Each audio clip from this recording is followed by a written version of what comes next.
ನನ್ಗಿಂತ ಹೆಚ್ಚು ನಿಮ್ಗೆ ಗೊತ್ತಿದೆ. ಅವರು ಮಾಡಿದ ತುಳು ನಾಟಕ ಎಷ್ಟು ಅಂತ ನಾನು ನಿಮ್ಗೆ ಕೇಳಿದ್ರೆ ನಿಮ್ಗೆ ಗೊತ್ತಿದೆ. ಆಗ 10 ಜನವನ್ನು ಕರೆದೆ ಸ್ಕಾಲರ್ಶಿಪ್ ಒಳಪಡುವ ಮಕ್ಕಳನ್ನು. ನಿಮ್ಗೆ ರವಿರಾಮ ಪೂಜೆ ಅಂದ್ರೆ ಯಾರು ಗೊತ್ತುಂಟು? ಕೇಳಿದೆ. ಎಷ್ಟು ಜನರಿಗೆ ಗೊತ್ತುಂಟು? ಎಲ್ಲ ಕೈ ಎತ್ತಿದ್ರು. ನಮ್ಗೆ ಗೊತ್ತುಂಟು. ಎಲ್ಲಿ ಗೊತ್ತುಂಟು ಕೇಳಿದ್ರೆ ಯೂಟ್ಯೂಬ್ ಅಲ್ಲಿ ಗೊತ್ತುಂಟು. ನೋಡಿ ಗೊತ್ತಿಲ್ಲ. ಇವತ್ತು ಲಕ್ಷಾಂತರ ಫಾಲೋವರ್ಸ್ ಅನ್ನು ಹೊಂದಿರುವ ರವಿರಾಮ ಕುಂಜ ಈ ಪ್ರೌಢಶಾಲೆಯ ಹಿರಿಯ ವಿದ್ಯಾರ್ಥಿ ಅಂತ ಹೇಳಿಕ್ಕೆ ಅತ್ಯಂತ ಸಂತೋಷ ಪಡ್ತಾರೆ. ಅವರು ಪಾಪ್ಯುಲರ್ ಯಾವುದಕ್ಕೆ ಕೇಳಿದ್ರೆ ಹಾಸ್ಯ ಕಲಾವಿದ, ಹಾಸ್ಯ ನಟನಾಗಿ ಸಿನಿಮಾದಲ್ಲಿ ನಟಿಸಿದ್ದಾರೆ. ಅವರ ಹೆಸರೇನು ರಾಮಕುಂಜ ಅಂದ್ರೆ ಬರೆದಿದ್ದಾರೆ, ಬೇರೆ ಏನೂ ಬರೆಯಲಿಲ್ಲ. ಅವರು ಒಂದು ವ್ಯಕ್ತಿಯಿಂದ ಒಂದು ಊರು ಪಾಪ್ಯುಲರ್ ಆಗ್ತದೆ ಅಂತ ಹೇಳಿಕ್ಕೆ ರವಿರಾಮ ಕುಂಜ ಎಂಬುವರು ಪ್ರತ್ಯಕ್ಷ ಸಾಕ್ಷಿ ಆಗ್ತಾರೆ. ಬರೇ ನಟನೆ ಮಾಡಿದ್ರೆ ಅದು ಸಿನಿಮಾದಲ್ಲಿ ತುಂಬಾ ನಟರಿದ್ದಾರೆ, ರೀಲಲ್ಲಿ ತುಂಬಾ ನಟನೆ ಮಾಡುವರಿದ್ದಾರೆ. ಆದ್ರೆ ನಿಜ ಜೀವನದಲ್ಲಿ ಹೀರೋ ಆಗುವಂತ ಕೆಲಸ ಮಾಡ್ತಾ ಇದ್ದಾರೆ.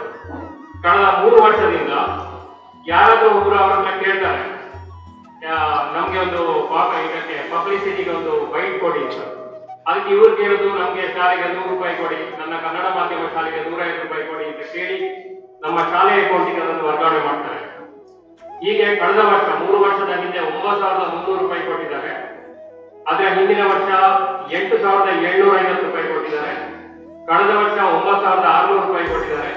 ಈ ವರ್ಷ ಮೇಯಲ್ಲಿ ಫೋನ್ ಮಾಡಿದ್ರು, ಸರ್ ಈ ವರ್ಷ ನಾನು ಮನೆಗಳಿಗೆ ಹೋಗ್ತೇನೆ, ನನ್ನ ಬ್ರಾಡ್ಕಾಸ್ಟ್ ಗ್ರೂಪೇ ಉಂಟು 3,000 ಜನ, ಹೋಗಿ ಕೇಳ್ತೇನೆ ಅವರಲ್ಲಿ ಕೇಳ್ತೇನೆ, ಕನ್ನಡ ಮಾಧ್ಯಮದಲ್ಲಿ ಕಲಿಕೆಯಲ್ಲಿ ಹಿಂದುಳಿದಿಲ್ಲ, ಆರ್ಥಿಕವಾಗಿ ಹಿಂದುಳಿದಿದ್ದಾರೆ, ಆ ಮಕ್ಕಳಿಗೆ ಸ್ಕಾಲರ್ಶಿಪ್ ಕೊಡಿ ಅಂತ.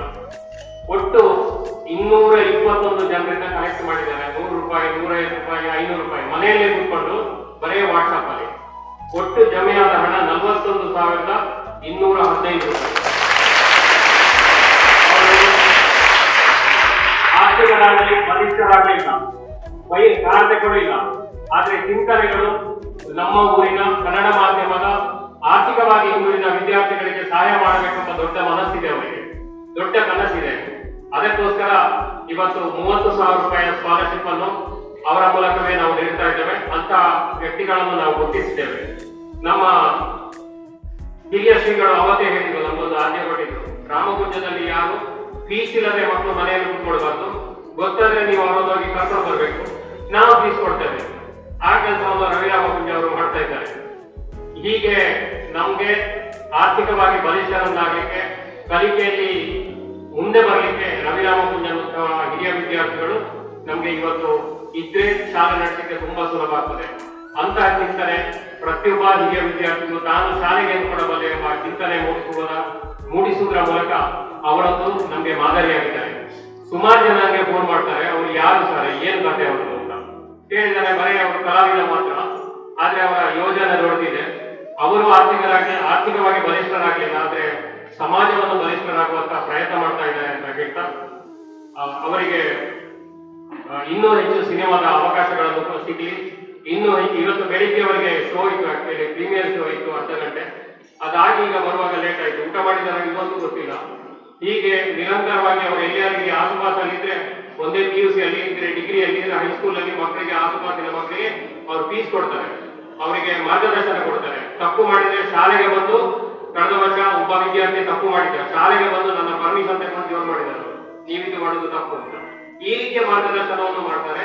ಇಂಥ ಚಿಂತನೆ ಇರುವ ರವಿರಾಮ ಕುಂಜರ ಸಂಖ್ಯೆ 1000ವಾಗಲಿ ಅಂತ ಹೇಳ್ತಾ, ಶ್ರೀಗಳು ಅವರನ್ನು ಹರಿಸಬೇಕು, ಆಶೀರ್ವಾದಿಸಬೇಕು ಅಂತ ಕೇಳ್ಕೊಳ್ತಾ, ಸನ್ಮಾನಿಸಬೇಕು ಅಂತ ಹೇಳಿ ವಿನಂತಿ ಮಾಡ್ತಾ ಇದ್ದಾರೆ.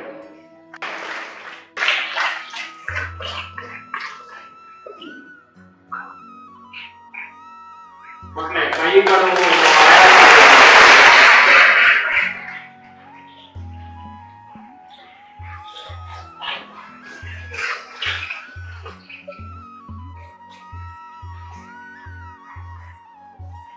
ಇನ್ನೊಂದು ಅವರಿಗೆ ಆಗಾಗ ಕೇಳ್ತಾ ಇರುತ್ತೆ ಪಬ್ಲಿಕ್, ಅದು ನೀವು ಎಲ್ಲಿಗೆ ಹಣ ಹೋಗ್ತದೆ ಗೊತ್ತಿಲ್ಲ ಅಂತ. ಅದಕ್ಕೆ ಅವರಿಗೆ ನಾವು ಉತ್ತರ ಕೊಡ್ಲಿಕ್ಕೆ ಬ್ಯಾಂಕ್ ಸ್ಟೇಟ್ಮೆಂಟ್ ತಂದಿದ್ದೇನೆ, ಅದನ್ನು ಅವರಿಗೆ ಹಸ್ತಾಂತರಿಸ್ತೇನೆ. ಅದನ್ನು ಕೇಳಿದವರಿಗೆ ಅವರು ಕೊಡಬಹುದು ಅಂತ ಕೇಳ್ಕೊಳ್ತೇನೆ. ಶ್ರೀಗಳನ್ನು ಹಸ್ತಾಂತರಿಸಬೇಕು ಅಂತ ಕೇಳ್ತೇನೆ.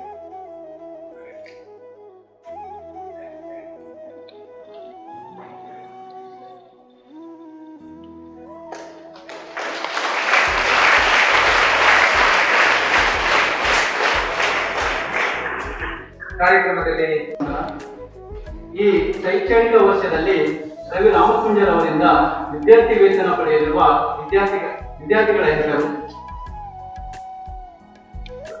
ಗೌರವಾನ್ವಿತ ಪರಮ ಪೂಜ್ಯ ಸ್ವಾಮೀಜಿಯವರು ಈ ಶಿಷ್ಯ ವೇತನವನ್ನು ನೀಡಬೇಕೆಂದು ವಿನಂತಿಸುತ್ತೇನೆ. ವಿದ್ಯಾರ್ಥಿಗಳ ಹೆಸರು: Jeevan Kumar NC, Yashasvini NC, ಇನ್ನೊಬ್ಬಳು Yashasvini 10th D, Kaushik 10th C, ನವ್ಯ 9th C,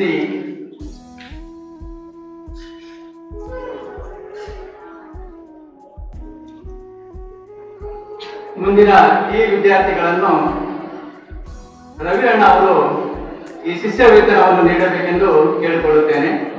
ರಕ್ಷಿತಾ ಜನನಿ 9th C, Yashwin 9th B, ಪ್ರಜ್ಞಾ 8th B, Likhitha 8th B. ಶಿಷ್ಯ ವೇತನ ನೀಡಿದ ರವಿಯಣ್ಣನಿಗೂ ಮತ್ತು ಪಡೆದ ವಿದ್ಯಾರ್ಥಿಗಳಿಗೂ ಧನ್ಯವಾದಗಳು. ನೀವು ಬರುವಾಗಲೇ ದೊಡ್ಡ ಚಪ್ಪಾಳೆ ಬೇಕು. ನಿಮ್ಮ ಮಾತನ್ನ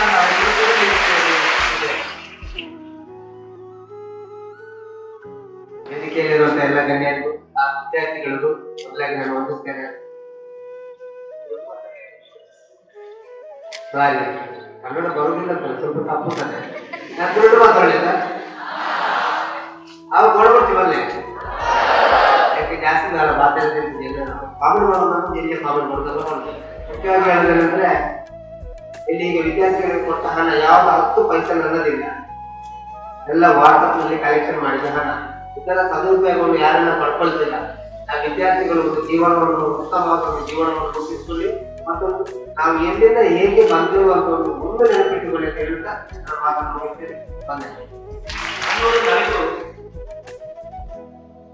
ತಮ್ಮ ವಿದ್ಯೆಯ ಮೂಲಕ ಸಮಾಜ ತಾವು ಏನು ಮನ್ನಣೆಯನ್ನು ಪಡೆದಿದ್ದಾರೆ ಅದನ್ನು ಈ ಮಕ್ಕಳ ಶ್ರೇಯೋಭಿವೃದ್ಧಿಗೋಸ್ಕರ ಬಳಸ್ತಾ ಇದ್ದಾರೆ. ಇಂತಹ ಹೃದಯ ತುಂಬಾ ದೊಡ್ಡದು. ನೀವು ಎಷ್ಟು ಅಮೌಂಟ್ ಕೊಟ್ಟಿದ್ದೀರಾ ದೊಡ್ಡದಲ್ಲ, ನಿಮ್ಮ ಈ ಹೃದಯ ಏನಿದೆ ಅದನ್ನು ನಾವು ಅಭಿನಂದಿಸ್ತಾ ಇದ್ದೇವೆ. ಅವರು